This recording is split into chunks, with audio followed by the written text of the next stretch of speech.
What is metabolism?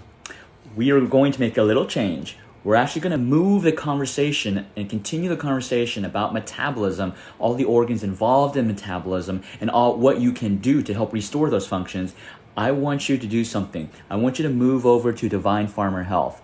At Divine Farmer Health. That's where I'm going to move the conversation. That way, my partner and I, Chris McKee, we can have, deeper conversations. It won't just be me. We're gonna invite, Chris and I, we're gonna, do some, collaboration, and maybe some collaboration with some other practitioners. But we're gonna move that conversation to Divine Farmer Health. So make sure you follow Divine Farmer Health.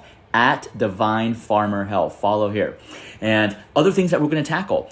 The elephant in the room. Because think about it.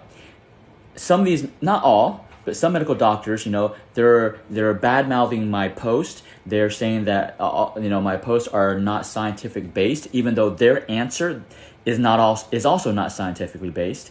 But let's think about it. If the gold standard for treating metabolic disorders, which are chronic disorders, if the gold standard is the right solution, shouldn't those disorders go down, right? It makes sense, right? But they're actually going up. So just think about it. If the solution that is in the market right now is working, shouldn't those disorders go down, right? So a little thing, something to think about before I see you next.